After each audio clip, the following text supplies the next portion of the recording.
Welcome in. Thank you so much for joining us. My name is Chris, your host of the CCA Cal podcast.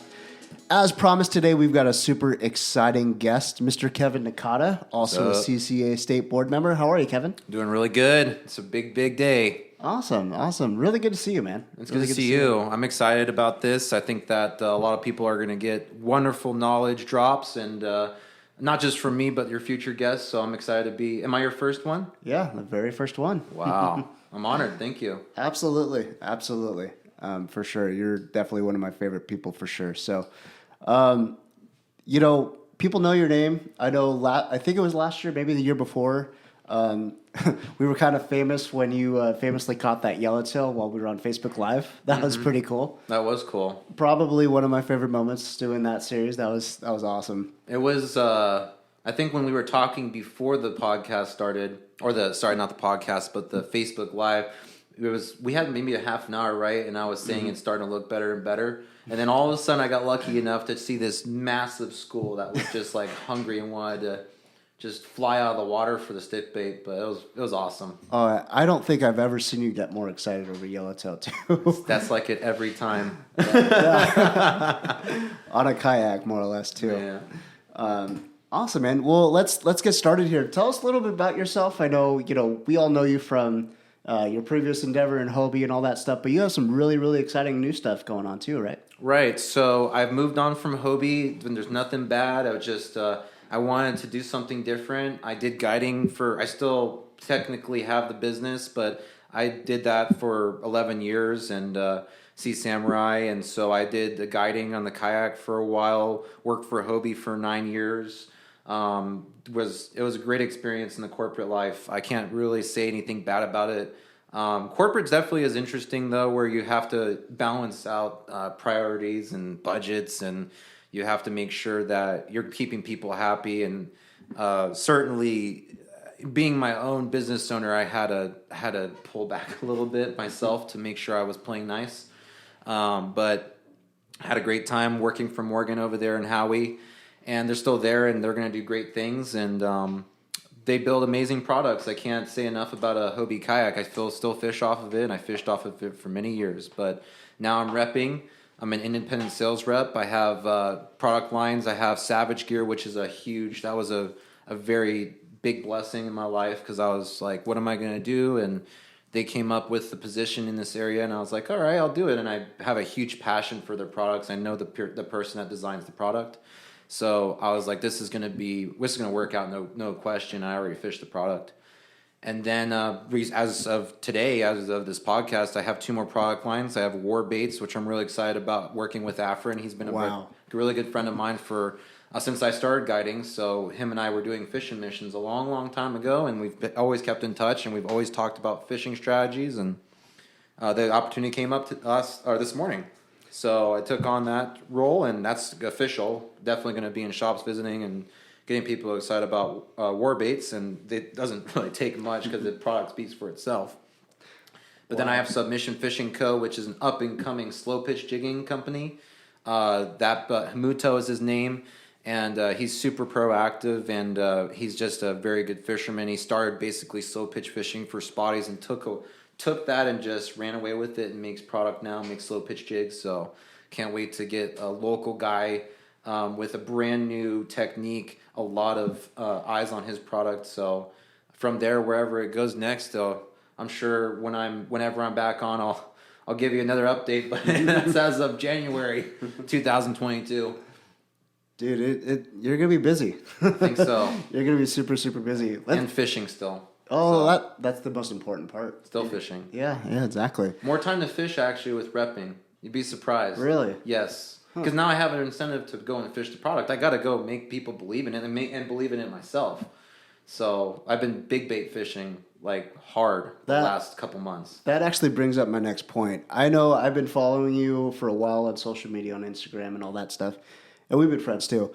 But you've been fishing quite a bit, obviously with big baits. Yes. Tell us a little bit more. I mean, I know you're a big bait dude to begin with, so. I fished bass all my young life. Mm-hmm. And I once I started guiding, I had to take a huge break from it because I had to focus on inshore fishing, which was great, but Man, I miss bass fishing. And now that I have an incentive to go catch a really big one, I really just all I want to do is fish a big bait. Like that's all I want to do is fish a swim bait. It's a weird thing. Ever since I got connected on the Savage Gear RTF pulse tail trout, like that's when I got hit on that thing and I landed my first fish off of creeping it. I was like, dude, I'm just stuck on this big bait fishing. So I haven't fished anything else in freshwater for 3 months or since October. Mm-hmm. Is that 3 months? Yeah, that's 3 months. More or less. So I don't know. It's just there's something about when you see that fish eat a trout. I was gonna say, man, you've been coming up with some epic fishing too, and just in the freshwater scene too, as of late. Yeah, it's been good. Like, there's a lot of people that do it though, you know. So I'm not trying to claim I'm a big bait guy, but I'm starting to slowly really be addicted to it. And I am addicted. I'm not even slow. I'm just like, I'm here. I'm ready for like a teenage fish. So right now, my goal is to get you above a 13 by the end of February. I'm going to say the end. I said mid, but now I'm going to say the end because I think it's going to take me majority of February to get this fish. Mm-hmm. So that's awesome. That's very cool. Yeah. Going back to Savage Gear though, I know quite a while ago, I think actually last summer, I started seeing these mac sticks coming up and them being super attached to yellowtail and bass and all that stuff. That's probably, like, I haven't fished those yet, but I'm actually really looking forward to doing that this summer for sure. They are an incredible lure for the price. It's a stick bait, but people that don't fish a stick bait can appreciate this lure because you don't have to work it like a stick bait. Normally, if you saw the Facebook Live that we did, right, that we're talking about, I was sweeping the rod. You don't have to sweep the rod on this lure. You just cast and you burn it as fast as you can. Really? That's it. Huh. And it gets smashed by yellows and calicos and tuna and I mean any list of things that hit things fast will absolutely erupt on that lure. But for yellows, that 170 and when I go to Cedros, I'm only gonna fish the 210, the biggest one they make because it's a big fish lure, guaranteed. Like that's if you throw the 210, which is essentially 8.5 inches long, you're only gonna get a big fish and they swallow it. Wow. Jeff Mariani he's got nothing but good things to say about it. So, wow. So we're recording in January, and I already want it to be like July when we go to Cedros. That's pretty crazy. Well, how was your experience last year? What happened? So, you know, with it being my very first time to Cedros, I kind of had an idea because hearing from you and Wayne and everyone else who have been there year after year after year, it was like I kind of had an expectation. Completely different in a good way, where it was, you know, the word that we kept coming up with was magical. Me and Katie always talk about it all the time. Katie Schmidt from Cedros Island Fishing Charters, and that's just the common word that we come up with is magic, because you get there. Not only, you know, now they have the private plane, which is great, so you get an extra half day of fishing. Amazing that you can get there the same day and fish. Oh my gosh, it was crazy. It's a 1 hour flight. Yeah, yeah, from TJ. It's literally only a 1 hour flight. And did you see those epic videos that they posted, like at the tail end? Yes. The two planes together. Yeah. Oh my gosh. Can you imagine when there's like 12 people on the island from Cedros Island Fishing Charters getting there the same day and leaving, you know, all the same route, and like it's, man, I can't wait till he starts expanding. I really can't. Like it's gonna be amazing. I mean, right now, the whole process, the whole operation, seamless. It's awesome. Everything's taken care of for you. Having your own room is like, man, it's just so much nicer. That's actually a good point, because I can't remember what bedroom I was in, but basically there was 2 beds, and it was like one bed. I mean, it's a simple hotel room. You just lay out everything for the next day or whatnot. And I go in there at the end of every day of fishing and all that stuff. And everything, it is literally like a hotel room where everything's all nicely laid out.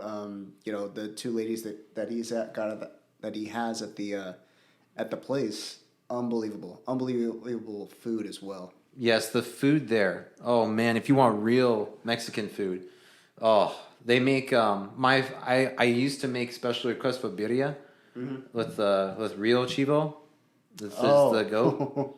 but I don't make that anymore because it's too much work. But it's the most amazing food down there. And then if you get halibut, all the fresh fish you're catching, if you want to eat it, you just gotta let people know in advance. But like a day in advance, you're gonna get the best fish meals you've ever had in your life. Fresh white sea bass if you get it. If you want it to halibut, whatever you're gonna catch, you gotta go catch it though.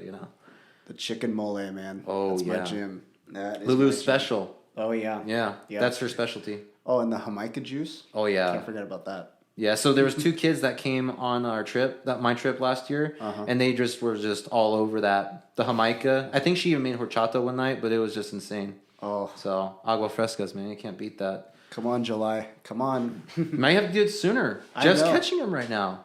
You just saw me that, or you showed me that picture. Still catching sea bass. Unbelievable. It's January. I mean, it happens here too, but like it's probably really happening down there, And he's the man down there. He's probably the only boat out there right now fishing. I can imagine. For at least potentially lodge opening in winter time and spring. I don't think there's ever a closed season. Just like here, like if you go to any one of these local places, there's still fish biting. Oh, for sure, for sure. It's not like they just leave. They got to eat.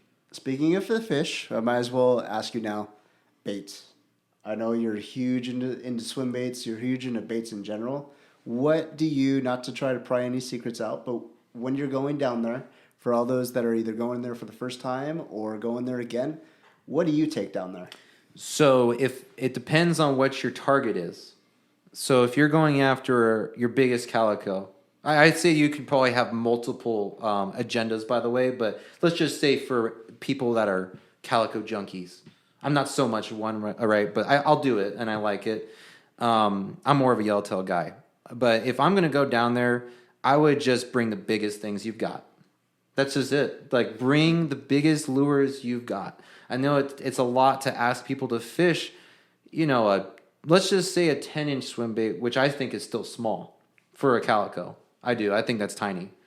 Realistically, and Cedros, where you have an opportunity to catch multiple 7, 8, just a number of, the average is like a 4 or 5 pound fish. But if you're going to be fishing for your fish of a lifetime in SoCal, there's no other place you want to go and try catching your fish of a lifetime, but possibly a world record, than Cedros. So fish the biggest things you got. 10 inches. That's tiny. Minimum. Yeah, like if I was to tell someone what to bring, I would tell them to bring like an 8-inch dragon tail, which is a Savage Gear product. Like it's a perfect soft bait lure. Like you're going to catch tons of fish. There's plenty of big ones that bite. There's a lot of different species that eat it. It's a really good halibut bait that I think it's going to be a really good halibut bait. I haven't actually had enough time with it, but I'll tell you, I've caught some giant calicos locally with it. Nice. Like lots of 5 and 6s, and around here I think that's pretty good. I caught a 7 on it, so it was pretty sizable, and the baits work great. They're a little bit soft, so you got to bring a few packs, but there's also other ways you can rig it. So if it gets like bit off in the tail, you just reverse it and you can continue using it. So it's not like a 2-fish bait. It's like a 15 fish, realistically speaking. So here's a question. Do you ever fish or dare to fish the A-rig down there? Oh yeah, you should bring the A-rig. Are you going to do it for your trip? I might as well. I'm still trying to get in because I'd never really fished the A-rig before, maybe last year. But it's been epic up here. I can only imagine. 5 hooks. Yeah. Maybe more if you can. Dude, you will get, on some casts, you will load all of them up. Oh my goodness. You've seen it. You saw it, right? Where they're schooled up like crazy. Oh, yeah. The same thing up here, but like they're dumb down there. It's interesting because the water is so clear down there when you're fishing inside the kelp and all that. You literally see the fish competing for your bait. Yes. And right at the boat too. Yeah, you can almost pick and choose which bass you want to catch that round. Yeah. I'm surprised. I have to check in on Benny Florentino, but I'm betting he's already brought it down there. If he hasn't, then I don't know what's taking him so long. Yeah. But yeah, man, that's that place, A-rig.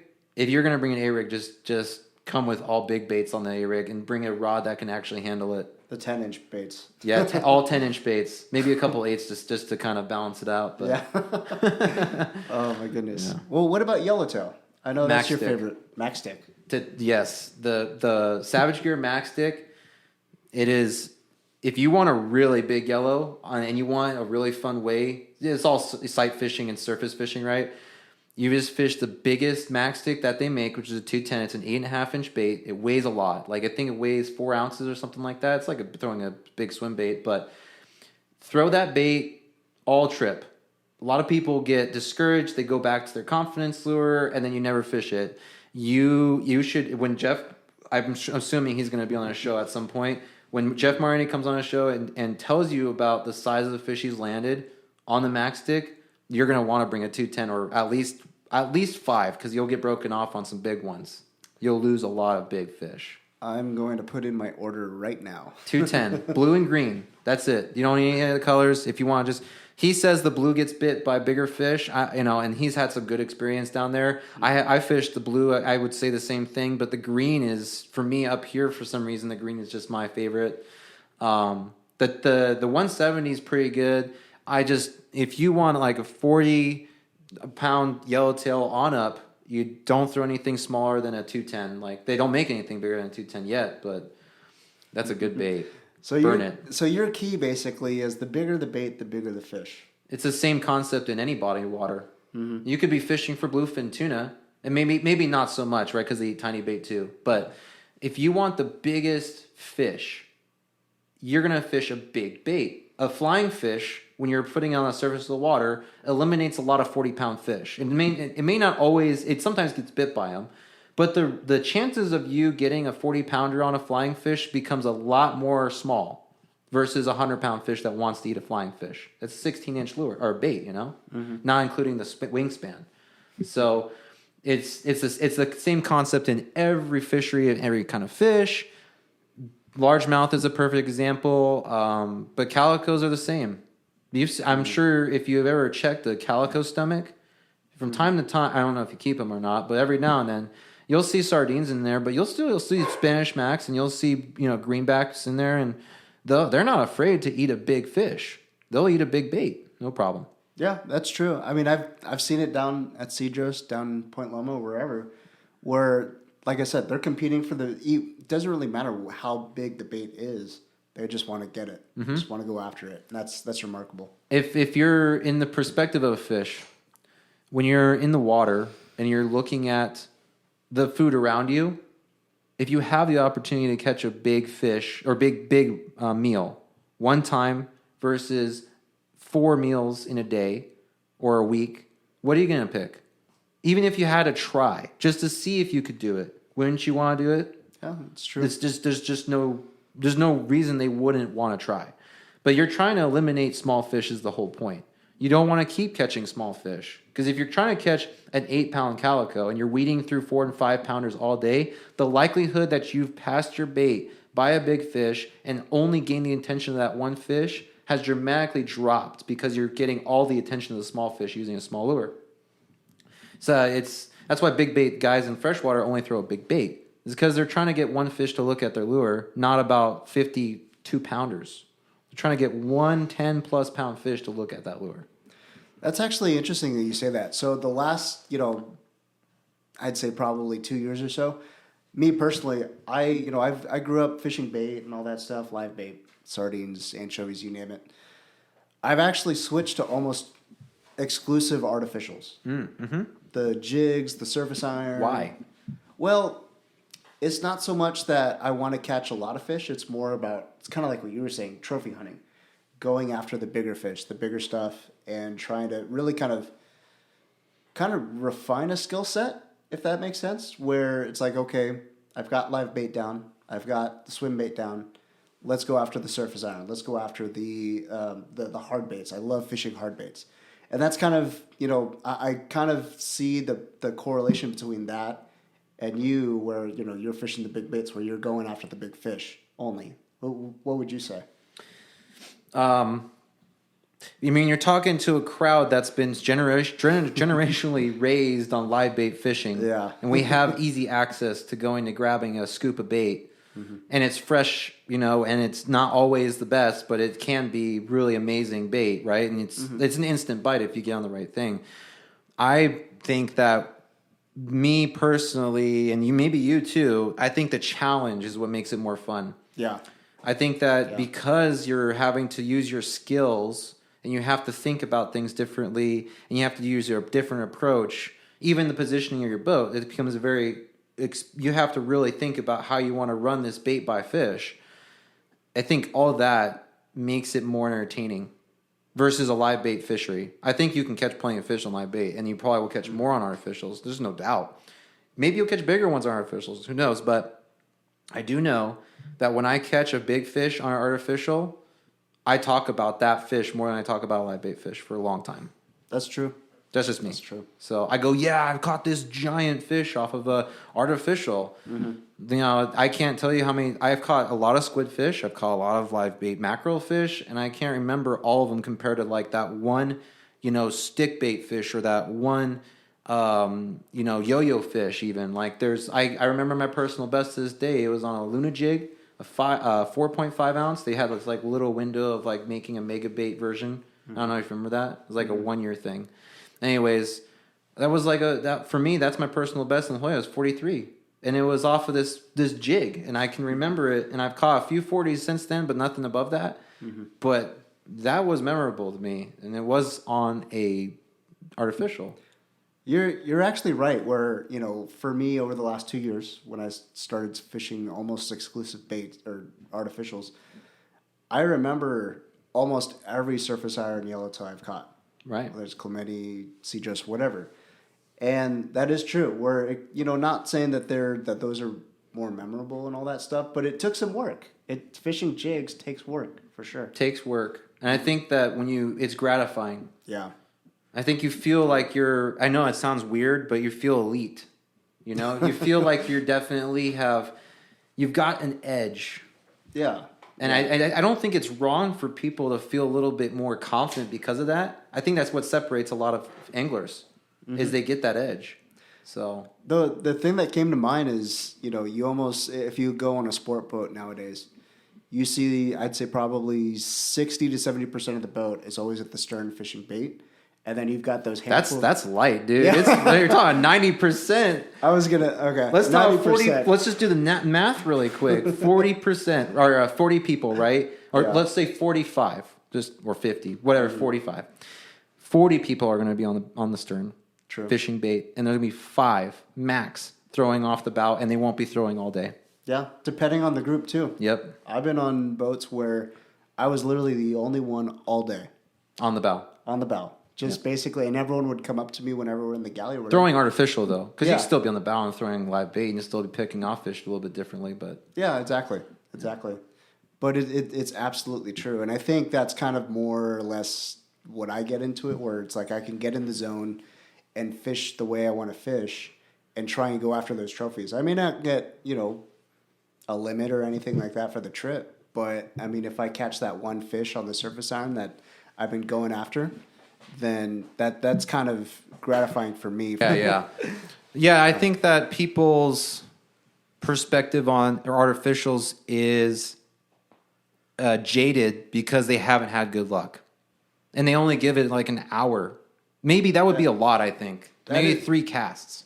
Yeah, I can see that. Where it takes time. It takes many trips as well. Where if you put your work into it, and if you just solely get committed or be committed to the artificial, whether it's a surface iron, a flat fall, whatever, then you may get excited over that one bite that you get the whole day and be instantly like that makes your trip. Yes, that's what it does for me. Yeah, for me too. Yeah, even like in a place like Cedros, which is really special, we don't use any live bait. Like hardly. I don't even remember like the last trip I did use live bait. Mm-hmm. It doesn't even make sense anymore because you get bit too much on live bait. So to reduce the numbers that you're catching to go after something bigger, it makes more sense to use an artificial because you can get a bigger bait. It's hard to get big max over there sometimes. Normally you can get them, but like there's days where you're trying to catch bait over there and it's like, no. Not to mention, I mean, nothing against live bait, but when you go to a place like Cedros, it takes time to get live bait. To make bait and all that. Hour or 2 sacrifice, and that could have been the best shot you had at all day at catching the real ones, Yeah. You're right. And last year we were kind of under a time constraint every single day where we had to be in by 4 o'clock or 3 o'clock or whatever it is. Mm-hmm. I mean, those 1 or 2 hours making bait, that could have been the difference. Yep. And it's the same way here. Like guys that are fishing bluefin, now they don't have to go out and make max all the time on their way out. Some people still do, but like you could just fish a flying fish. They're either come frozen or they come plastic now. It's pretty cool. Oh yeah, No sacrifice on time. So for sure.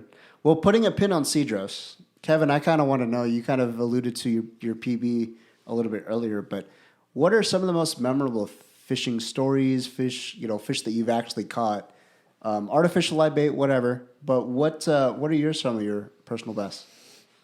I know it's kind of a fresh loaded and question. salt. Sure. Which one should I start with? Let's start freshwater. So recently, I'm pretty sure I landed my personal best largemouth, but I didn't have a scale. So I know it was huge. It was it measured like 25 inches. It was a big one on a swim bait and on an RTF, the Savage Gear RTF pulse tail trout, ghost trout, 8-inch, small bait still. I'm moving up to the 10-inch by the way, seeing what eats that. But I saw this fish. I see myself again on the video, and I can remember in my head. But I was retrieving steady, and I saw the fish just come out off the bottom, and like if you ever watch white sea bass videos and you see them like through the kelp and how they're all slow sometimes, and all of a sudden they're just booking it. This thing was booking it, and I've never seen a big bass just like look so hungry, and it never stopped. It just ate it like 10 feet away from shore, maybe a little more, like 20 feet. But I saw the whole thing, and I didn't even think that fish was going to eat, and it ate. And then there was no fun in the fight because they don't fight really unless you get them like deep. But man, this thing was just opened and ate this 10-inch swim bait like it was a guppy. Wow. Like it was nothing. And at that point, I was like, wow. I need to start throwing a 10-inch bait. Like, speechless. I need a bigger bait because this is just too small. It's an 8-inch bait's too small. It really is. You catch a lot of fish on it, a lot more than you would. But if you're trying to catch above a 10, you got to start throwing some big stuff. So, but that was fun. And that was recent, like December, the end of last year, 2021. Well, that's actually kind of interesting that you say that because, at least for me, whenever, a day after the trip, 2 days after the trip, hell, a week after the trip, I kind of play Monday morning quarterback with myself on the fish that either got away or it's like, okay, I probably should have done that over that or whatnot. Do you do the same thing? No. I can't second guess myself because I learn, but I don't ever second guess myself because I know when I did something wrong, but I just have to get better at not doing that. So I don't ever go, I should have done this. What I do is I did that. I won't do that again. What about rigging? Like rigging your own baits? Well, it depends on what you're talking about. Oh, that's a whole rabbit hole that we can go into. Yeah, I won't even touch that this one, dude. Next time. So I've been getting lately into modifying baits. Not rigging baits, but modifying baits. Okay, good word. I think it can go way... there's a much deeper rabbit hole than what you just brought up, but like... I want something different than everyone else. Even if it's the same thing, even if something new, like just like this big bait stuff that it's a newer bait than no one's been really fishing, but maybe it gives me an edge. But I'm doing something to that bait that's making it better. I'm not going to say what I am, but if you guys want to come and see what it is, but maybe one day I'll tell. But it's like the bait. I used it out of the package originally, like perfect, and that's how I've gotten all my fish recently. But now I have it dialed in where I want a particular sink rate, I want a particular movement in the bait, I want it to sit on the bottom a certain way, I want the hook to be this far back, I want a stinger, I don't want a stinger, I want the scent to go I want it to come out of the tail a certain way. There's just like I fished it enough to know what I want, right? And so when anyone can do that, like I'm not special. I just have put in so much time with this lure that I feel like I know exactly what I want every time I go and get one of these baits. Some of them are, like I just go, wow, I don't need to do anything. And some I just feel like I want to do something a little extra special. So the perfect example is I saw a trout dying next to the bulrushes the other day, the tulies, and I was like, I want to make a bait that looks like that. And I made one. Like the night of, I was just like, my girlfriend was super like weirded out because I've never been like this. I was like just cutting things and like flying. Things were flying. Got the Dremel tool. I was like, and on a mission. On a mission. Then I went to Home Depot at 8:30. It closed at 9. I like went down there and grabbed some stuff to help me get this thing ready to go for the next day. And then I tested it out and I was like, my first try, I pretty much nailed it. And now I feel like I want to catch a fish on that lure that no one's probably fishing. And I'm really excited to like try something new, you know? Mm-hmm. So I get excited about this stuff. Like, I think we all do. yeah. I hope people get excited about it. Like people, I think in the fishing world and in our industry, a lot of people have gone to kind of an extreme or intensity that I don't think it was meant to be, you know? I think it's a different topic, but like, I think we're at some of the stuff that's happening out there is unfortunately, maybe it's just a next gen thing. I'm not trying to like, I'm just being honest. Sure. I think a lot of people are breeding hate culture, and I think it's kind of sucking, to be honest with you. Mm-hmm. And it's like not the point of fishing. Yeah. And I think that people just need to kind of be able to express excitement in a different way and be okay with how people live their life, you know, versus like just, I don't know. It just doesn't make sense. I don't do it. Like I would rather, and at some point, some things I'm honest about, but maybe it's, you know, maybe that's what they're doing is just being honest. But I feel like, especially when you're trying to have a community come together, the worst thing possible is to separate it.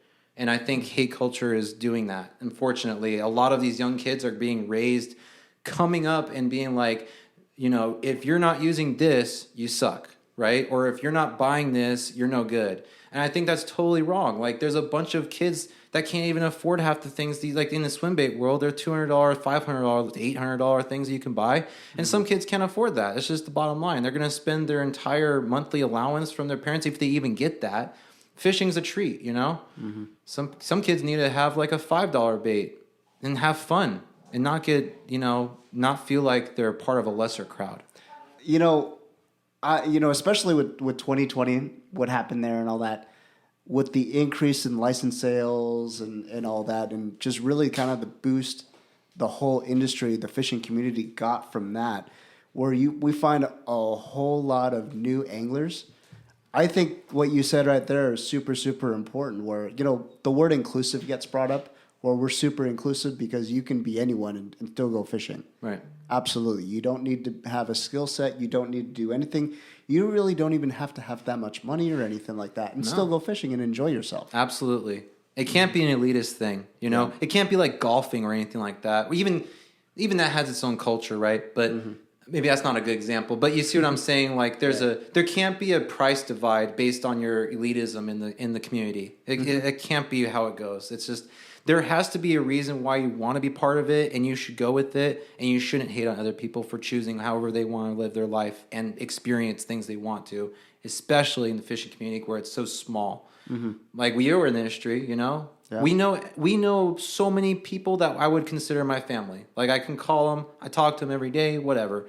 You do too, and you're more so in the CCA world. I mean, you have to, and it's in California. I think part of the thing that needs to happen for CCA to really succeed is for more people to get on the same page and to really support what they're doing rather than just sit on the sidelines and expect things to happen for them. Yeah, absolutely. I mean, everyone could be a cheerleader and a, you know, reside in the peanut gallery too. Right. And, you know, we could be doing all kinds of great stuff, which we do on, you know, every year. But, you know, there's always going to be that one dude who doesn't really agree or doesn't really, and that's fine. It's fine. That's totally fine. Yeah. But, you know, speaking of CCA, you brought it up. You're one of our state board members. And a lifetime member. Yep. I actually remember when you signed up as a lifetime member. It was like at a Fred Hall show. It was at a Fred Hall show. It was the first one that I saw you at for CCA. Yeah. It was like 3 or 4 years ago. Yeah, something like that. It was at the Del Mar show. Yeah, exactly. So appreciate it, by the way. No. Well, I wanted to support it because I believe in what I'm saying. Mm-hmm. And as a younger person, I'm not like exactly the youngest. You know, how old am I? 32? Oh, I'm 32. God, I still think I'm 31. I'm 31. Oh, yeah? Yeah. I'm older than you? Yeah. But not by much. I'm probably younger in spirit than most people. I feel like I'm 11 every time I wake up in the morning. But, you know, for me to make that choice was not about monetary. It was about the spirit of what it meant. It was about me expressing that I want to see California succeed as a fishing state. I don't want it to be buried. I don't want to see no fishing signs. I hate that. Yeah. I feel like I'm being... I actually do feel like it's discrimination. Honestly, I feel like it's really just the worst thing to have a community, whether it's a harbor or whatever it may be. When anytime there's no fishing, I feel like that's the deep end. I feel like if that's the future, we're in trouble, and it's beginning to get a lot like that. So the more I can do to put out support for fishing in California, the more I want to do. I don't always have the time to do it because I am young. I still have to make money and make a living, and I have to do as much as I can while I'm still young. Mm-hmm. But the more I can do, if that's monetary, if that's being on a podcast, or it's speaking at a seminar, or giving away products, whatever it may be, the more that I can do as a person and for an entity that I believe in, the better off I feel like the next generation is going to be. Yeah. I hope people are listening to that, Yeah. Because they should do that too. Absolutely. No matter how big or small you are. It's kind of interesting that you say that, because I was about to bring it up where, we have, you, me, we've got, almost like the young guard coming in, more or less. And, in your opinion, what do you feel the future holds for, I guess, us in the industry, fishing in general, in Southern California? It can be really good, but there needs to be a lot more younger people coming into the care part of it. They need to take care of their fishery. Mm-hmm. It's not just about going out there and regulating your water. It's not about that. Like, in fact, if we let someone else do that job, maybe we don't have to worry about so much about self-regulation. Like that should be on everyone to do their own research, to be their own warden. Mm-hmm. I think self-policing is a big thing. I also think that getting fishing to be a lot more exciting and fun is a big part of it. So there's a lot of YouTubers out there and they want to share their life. Like, yeah, that's cool. Like, I'm not so big on that for myself, but like, I love watching that. Mm-hmm. There's guys that get jacked up on the sport of fishing. There's kids that want to go out there. I keep talking about kids because that's really important. Mm-hmm. We have to get more kids to be excited about fishing rather than being like, I get Instagram and social media and YouTube is like a big threat to the old way. But we need to get over that because that's what kids are interested in. Mm-hmm. It may not be us, but it's like 16-year-olds, 10-year-olds, 8-year-olds. Like, they always have YouTube heroes. And yeah, like, they, whatever the drama might be behind it, like just picking one thing, spot burning, whatever that might be. Yeah, like, we all need to get over this. Like, it's already here. So let's build up on supporting our kids. Like, they need to be excited. Like, yeah, they have a YouTube hero. Like, go out and meet them. Mm-hmm. Go and explore what that community is. Roman's a perfect example. Like, he's got a cult following. He's got kids. He's got all these people that, like, he has built a kayak community that really supports having fun and no drama. Mm-hmm. And it's amazing to see how much positivity comes out of there. And kids want to be a part of it. And when they get into it, it's not like... There immediately is no drama built. It's like, okay, how do I catch fish? Mm-hmm. And that is like, whoa, that kid would have never had that if he watched someone or talked to someone else who wasn't as excited about fishing, and didn't give him education, didn't explain to him like, hey man, yeah, this is how you fish off a kayak. Like, this is how you fish offshore. Roman's a good dude. I like him. Yeah. He's built quite a bit of not only a following, but almost like a community too. It is a community. He's got the largest community, in my opinion. Yeah. I mean, when you've got the old timers in, sorry, Captain Dan, but you've got him, you've got Brian from Cool Baits, I think. Yep. And you've got, I think there was even, I remember stories of, 12, 13-year-old kids in the group too. Right. Where you've got a mixture of everything. And that's awesome. Yep. It really is. And there's plenty of other podcasts too, like Nick too, Cast and Crank. Like, all these guys that are getting people involved are they're so stoked. Like, some people on there, they're like, just like, yeah, I love fishing. And they talk about the details of how they love fishing. And that is what's fun to me. Like, I think people maybe they get like kind of out, maybe they feel like there's some kind of balance that needs to be made. I don't know. It's kind of just like, I don't know what it is, but man, it's just, there's no balance in fishing, man. It's, you're all in once you're in it. That's true. It's so true. There's been quite a few of, those newbies that we talked about earlier who are just dabbling into fishing, trying to get into it. And I'm like, be careful what you wish for. Yeah. Because, years down the road and, you look at me and I'm like, I'm fully entrenched in it. And so are you. We need that. Yeah. We need more people like that are willing to step out of their comfort zone and fish more and support their community and to be part of it. And I'm actually, I'll just tell you my like guilty conscience. When I was with Hobie, and not to say that it wasn't the worst thing in my life, but I definitely, it took away a lot of my community like outreach. And to be able to go and talk to people that regularly fish in the local waters and like to be able to just ask them how fishing was. Like I wasn't fishing enough and I wasn't out there doing enough because I was doing a 9 to 5 or 8 to 5. But I just didn't have enough time to fish locally. And that was like an eye-opening thing after I started to like do the independent repping. I was like, man, there's a lot of cool things to do in California as far as fishing and to like the communities around and to meet people. And it's really changed my perspective and I hope to be more involved. I think it's going to take time. I'm not trying to be a hero or anything like that. All I want to do is I just want to learn more. It's every day I go out there, I'm like, yeah, whether it's meeting someone or going into a shop or fishing that body of water I always fish or whatever it may be, I always want to learn. And you're not really afraid to, ask the questions and like no one should. No, that's great. If people ask questions, that means they want to do something more. That they have an interest, and then you should be fostering that interest as much as you can. Like I'm not going to tell you where I'm fishing. Yeah, like I'll blow away all. There's a limit. There's a limit. I mean, you have to at some point. People have to understand. Yes, there is a border of asking maybe too much for that person's comfort zone. And they should respect that. And it shouldn't be it shouldn't be something that totally destroys your trust in that person, or it shouldn't be a distrust in the sport. That is protection for someone's time on the water.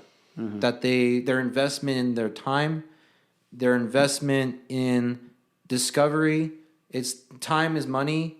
And eventually when you start catching fish and you're doing better than anyone else, yeah, it's probably something that they want to, try their best to not expose too much until it's time. There's a balance there for sure. Maybe that's the one balance there in fishing. Yeah. Yeah.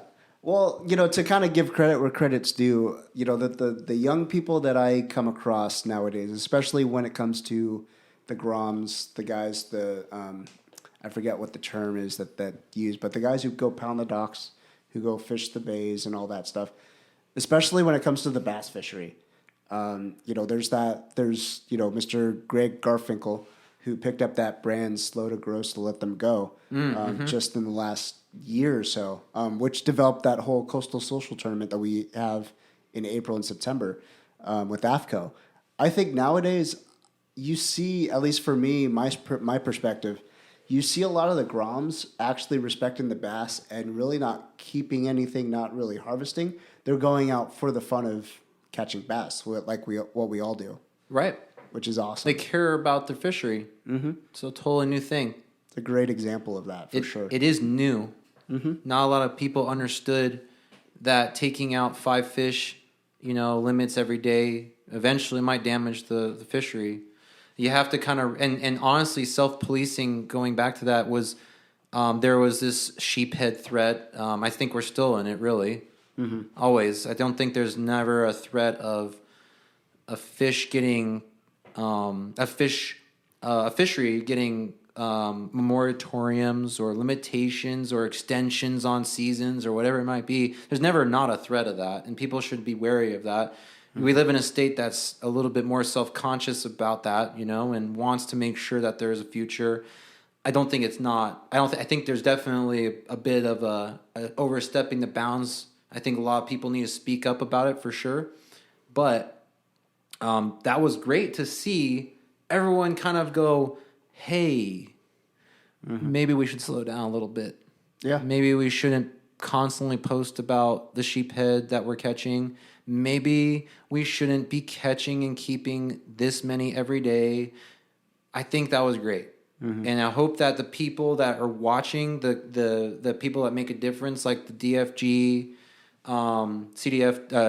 CDFW, is that what they formally go by now? Yep. I hope they would just watch this and know that we take care of the fish. I don't think it's anyone else that's taking care of the fish compared to the community that actually uses the resource. Yeah. I mean, fishermen are the original conservationists. And, I think that was a great example because back, I don't know, for me, you saw 10 years ago, maybe even 5 years ago, where you see, not to pick on them, but you see the guys on the sport boats and all that stuff. Don't really care about anything. They just want to basically go out, load up, and come back. And that, you brought up the sheephead idea. I started seeing way more sport boat captains, especially the young ones too, basically come out and say, hey, let's cool off a little bit. Hey, do you have to kill that one? Or, maybe keep one, but then really sell it. That actually says a lot about the whole industry and about the next generation coming up too. Absolutely. It is, it's a new time. It really is. People are starting to think things a little differently. It's not to say that we needed to. It was to say that it's beneficial. Yeah. It's beneficial. It's nothing against the fish. The fish will be fine. There's going to be a way. They're going to find a way. There's plenty of sheephead in the waters. It's not like there's a problem with that. There's plenty of calicos. Look at how the resurgences happened just on the minimum size limit being increased. There's so many other ways to get around the whole concept of conservation, or get into it, not around, but into it. That I think that we all see that. We all learned. It's not like we should be. At the same time, some of these things were negative because let's just, perfect example, limiting places you go fish. Like, I hope we never go through this again. I hope that the 330, I think that if AB 330 eventually just becomes a back burner thing, great. But like, we're all facing like more and more restrictions, and the more you can self-police, the better. There's just a bottom line is, we're in a state that wants to take care of the fishery a different way, and they're not hearing it from us enough. Yeah, I mean, I think the thing that gets lost is conservation, it's not a bad thing. It's not. It's the way, it's the mechanism that you actually try to achieve it. Where, you can shut off a certain area or you can shut off a certain range or whatnot, but you're shutting it, locking it, and throwing away the key. Well, that's not necessarily the right way to do that. It's more or less by management. We've got plenty of resources, great resources over at PFMC, Fish and Game Commission, and all that have processes already in place to take care of each different fishery too. Right. And I think one day when you go down the road of continuing this podcast, you should have someone explain to them how a lot of those committee meetings go. I think you should explain that to people because I think it's in the dark. A lot of it is, but people should know how the committees are selected and who's on them, and the commissions, who gets to be having a say, who's representing that part of the community. Like, I think you should really tell people how that goes. It shouldn't be behind closed doors anymore. And it's not terribly difficult to follow. And it's usually always open to the public too. Most usually. Yeah, usually.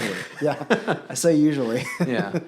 But it's not that difficult to get involved, to go listen in on a government meeting and all that. It's just taking the time to do it and to want to do it too. Yep. And like I said before, time is money. A lot of people have to especially lawyers or politicians that are involved there. They have a lot of them on their plate. So if it's an hour-long plus committee meeting, it's like, okay, it's going to have to be taken very seriously, or whatever, how long it is. So. Well, moving into the future, what's in store for Mr. Kevin Nakada? What are you going to be up to in 2022? I'm going to be guiding at Cedros Island Fishing Charters with Jeff. He will still be present, but I will be on the island. I will be guiding. That's awesome. I'm going to go look for fish. I'm going to look for different things and possibly some new stuff, and more than likely some new stuff. I have definitely explored the island a little bit more in the last 4 years than I did before. And there's a lot. There's just so much you can do. It's so amazing. Without being there and showing people yet, I'm going to show people what I'm talking about when I get to the island on the first trip. If they follow my old profile, which is Sea Samurai, they would have found some of the things I've done. Mm-hmm. But my new fishing, or my Instagram now, is fishing_rep. And that's kind of me like showing new lures and all this other stuff. But the bottom line is I want to show people like what is there at the island. Mm-hmm. There's world records everywhere. I've seen it. I mean, Jeff's caught one. Yeah. He caught the world record, all tackle world record broomtail grouper, 108 pounds on a kayak. Oh my god! On a surf kicker 25 with 35-pound fluoro on a Komodo. Yeah, it happens. It's probably all the time there. I don't know about world record yellow, but definitely there's some big ones. But there's some other world record stuff there. Speaking of those yellows, they're mean. They are grumpy. Come with at least 80-pound. Yeah. Next year when you come with I'll be there most trips. You don't want to go with anything less than 60 when you're targeting yellows, especially throwing bigger lures. Like if you hook a 40 to 50 pounder and you're not ready and you're in 10 feet of water, you're gonna regret not having 80 tied on. So yeah. Wow, that's unreal. So you're gonna be down there almost full time. I would say so. That's awesome. He said 20 weeks. Right now, I'm counting about. I haven't really dove in with him, but I'm looking at like 82 right now. I'm hoping for more than 100. I'd love to spend more than 100 days down there. Really, I would. I think that the season's already too short. I think there's more than enough fish to handle a whole year, 12-month fishery. There's always something biting down there, and there's something that intrigues someone, and you'll see. You can talk it up all day until you start showing people what you mean. I'm not sure if he picked a better dude to basically be down there almost full time. Well, thank you. Yeah, I think there's definitely a lot of people that could do a great job. Certainly. But I've been there with Jeff. That's been my thing. I've been there since the beginning with him. Really.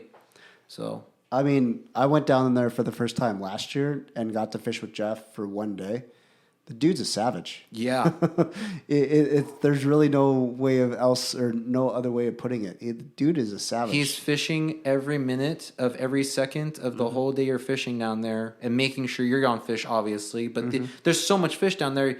All you need him to do is just be like, there, cast, or, after one day, your first day when you fly in, your skiff day, your panga day, you're going to know exactly what you need to do the rest of the trip. It takes 6 hours to learn what you need to do. Yeah. And then you're good. That's actually a good point, because now with the plane and all that stuff, you can almost get out all of the kinks that very first half day. You should be. Yeah. You should be making all your mistakes on the day that it's probably going to matter least, the least amount of time. Yeah. And then every day after that, it should be like, I'm going to catch my personal best. I'm going to target this thing. I'm going to, whatever your goal is, focus. And don't lose the focus. If you've ever wanted to fish a place where you wanted to do what you wanted, you'd go there and you do what you want to do, how you want to do it, and you do it. Do you ever go down there with almost kind of like a checklist of what you want to accomplish, or what kind of? No, you can't do that there, because it's always something different. Even every day is different. Like, you'll get a weather to change direction, and the other side of the island completely explodes with life, and you're like, I have no idea what I'm going to do today, but I'm going to try this. That is true. You kind of have to give or take what it gives you. Yeah. And it gives you a whole lot sometimes. It is I think a lot of people that fish the Channel Islands would probably understand. I think they'd vibe with it, because it's always different. Squid beds change, weekly, monthly, whatever, and that's a part of their fishery. And I just think that strategically, it's hard to always go like, I'm going to go this place. I'm going to fish this lure. I'm going to fish this depth. I don't think you can do that every day. You can do it probably a couple days straight, but you're going to need a change eventually because even time of day, everything matters. Whether there's a tide that makes it happen, a moon phase. Like, I'm not so big on those two things, but like just any weather thing really messes fish up or changes it, and you've got to know how to adapt. It might be a struggle for 2 hours, a whole half a day, but when it happens, it's going to happen again, and you're going to be like, okay, I've got it. I've recaptured what that bite was or bite is today. But I can't. I know what I'm going to use, but I don't know how I'm going to approach it. If that makes any sense. Yeah, for sure. Before we get off topic on Cedros, really important question: how many tortillas do you come back home with? Oh. One. Well, if I'm going every day, every week now. No, yeah. I go with one. I come on with one maize, and then oh man, I forgot flour. Dang it, my girlfriend's gonna kill me. I come on one set of flour. It's gonna come to me. But anyways, yeah, I come back with at least one of each. The corn is amazing. But did you ever have the flour? Oh, it's butter. Yeah. Oh my gosh. My girlfriend's totally gonna kill me. Oh my goodness. So one more time, Kevin, you're full-time repping. Full-time. I visit shops. Nice. Let us know about your brands again. Savage Gear is my first one. We both took a step out there for each other. I feel like I've always known those guys, so I give them a lot of credit for letting me be there. So Savage Gear, War Baits is my new one. I've been with Afrin. I've known him. We've talked. We've fished together. Man, I'm excited about War Baits. That's today. That's happened. He's a cool dude. Oh man, I love his product. Yeah, man, I just love the look. I feel like it's if he went. I think I've always told him like red fishing. His product would just explode because that weedless style of head with that look and everything, it's just marketable, and he's got a great structure to the marketability of his product. The packaging's great. Anyways, great product. So I'm excited about that. Submission fishing. So that's going to be a new one that no one's heard about until after this podcast. Well, not no one, but it's exploding, I should say. It's a very unique product. This person, Muto, has made slow pitch jigs. And he's going to really bring in a new side of that vertical fishing that's not a locally made product yet. So I'm excited to see his concepts behind something that was originally Japanese and really change how that fishery is made over here. You can get a number of baits that do a slow pitch style fall, but the way he makes his baits, I think, totally changes the person. It's like the iron days. It's like going back to when surface irons, were becoming the latest, greatest thing. I don't even know what that was like because I wasn't born, but yeah.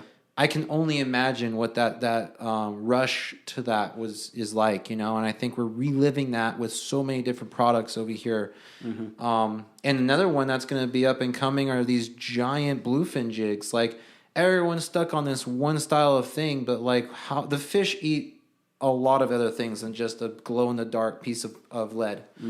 So who's going to make the next great thing? I'm sure it's going to be one of the things I'm hustling, but we'll see. That's a good point, because it seems like almost every single year there's something that just busts on the scene. I remember when the flat fall came out. Yeah. And that was the only way you had to fish, and it was super, super successful. With like a 160 to like a 200, there wasn't anything pushing that. Now you're seeing guys fish 600 gram slow pitch jigs on noodle rods. Could you imagine? No, man. It's like if like those guys are really they were on the frontier, they were way ahead of the times. And then, people kind of like go, no, that's not going to work. That's because they're always used to the thing that always catches fish until you get the one guy or the one community that goes, nope, watch me. And then they change it. Yep. Same thing with the swim bait culture. No one thought a trout swim bait would catch a 10-pound bass until they saw videos of it 10 years later. They're going, wow, I missed out on that bite. I have to follow through with everyone else throwing it with me. Yeah. So, I think that a lot of these companies that I'm repping have that. They have something about them. They're trying to find something new and exciting. Maybe Warbaits is established, so but he makes spinner baits. I mean, he makes all sorts of stuff. So it's really cool to like be part of something that's up and coming rather than established. In my opinion, I'd rather grow than to be established. I like to invest my time. I like to invest my spirit. You know. Yeah, that makes sense for sure. Yeah. And then obviously you're going to be guiding too a little bit. I don't know about locally.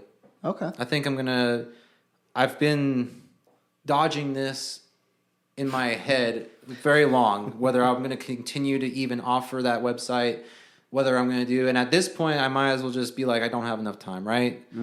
I really feel like I've evolved in my, I've evolved enough and really, I won't say made it, but I've gotten to the point where I maybe don't need to do that anymore. And I love it because I love putting people on fish, but I have a new place to do it. And I'm excited about Cedros because, dang, like, struggle was real sometimes in LJ and other places too, like Dana. But, like, man, you go to Cedros and it's just magic. Like you said, it's just so untapped. It's crazy. You can go there and you're going to put people on 50 calicos in a day and it's going to be like, wow. That was a banner day for me. You have days with 200 calicos plus. Like, there's going to be weird stuff. There's going to be white sea bass runs and halibut bites and yellowtail stupidity as usual. But, yeah, it's not like struggling, which was the struggle was I struggled some days in La Jolla, you know, so. I, for one, am super jealous. You get to go down to Cedros for however many days. That's going to be super awesome. And I'm looking forward to those pictures on Instagram too. Yeah, I'll show some good stuff. I think people are going to get jacked up. I want the Instagram to be the exciting part of it and to show people what's there. And cross promoting, obviously, there's a added benefit of me being there and showing what works in the product lines I offer and rep for. I'll still be doing that. So I think that it serves a dual purpose, and selfishly, I think that is one. I will admit to that, right? I mean, there's a way for me to build upon the professionalism of what I'm doing with the added benefit of being there and supporting Jeff. But you know, I'm just being honest with people. You know, that is what I'm going to try to do. I think that I'm super amped. Like, when do we get there? Why don't you have a February trip, man? I know. Next year. Maybe we'll talk next year. I was going to say, text Jeff right now because I am totally in. You just saw what is happening. He said, we had a conversation before he went down, and he's like, yeah. And he and I were both like, we need to have a winter season down there. Like, there's so much fishery down there. And probably no one's out there. Yeah. So. You said it perfectly. Untouched. For 6 months out of the year. Almost. Is that what it is? Yeah, maybe even more actually. Yeah. Yeah, so it's like July, June. People have gotten accustomed to maybe earliest is May, and then the latest is November. Yeah. So is that 6 months? About 6 months, yeah. 6 months. More or less. Big bait time though. Now I can go fish a big swim bait. Yeah. Well, that's a perfect send off. Kevin, how do we get a hold of you? How do we get in touch with you for Savage Gear, for your personal rep group? How do we get in touch with you? If you want to get in touch for me for product promotion and repping, just reach out to me on my information is pretty open on Instagram. There's an email spot. Like, just send me hit me up with any message anyway. I will probably be, whoever's needing that stuff, I will probably be at your front door because I'm proactive and looking for things to do and people to promote and things I believe in. So it's not like I'm not going to be short of doing that. But if you're interested, they can contact me. Instagram's a great way. You know, I'll just keep it at that because I don't want to burden myself with taking on too much open contacts. But that's a great way to funnel it right there. Otherwise, I'll see you on Cedros. The two ways you can get to me, and my Instagram is fishing_rep because I'm a fishing rep. I'm not a sales rep. I'm a fishing rep. That makes sense. Yeah. That makes sense. Kevin, I can't thank you enough for being here. Thank you so much for being here, my friend. Right on. Appreciate it. Yep. Go support CCA, guys. Big one. Hopefully you'll be around before you go to Cedros. Hopefully you'll be on the podcast again here shortly. Well, okay. Let's do it. Awesome, guys. Well, that's about it for time. Once again, don't forget ccacalifornia.org, ccacalifornia.org. Become a member for $35 a year. At joincca.org. Find us on social media at Coastal Conservation Association of California on Facebook and Instagram at CCA California. That's all the time we have. Thank you so much, guys, and we will see you next week.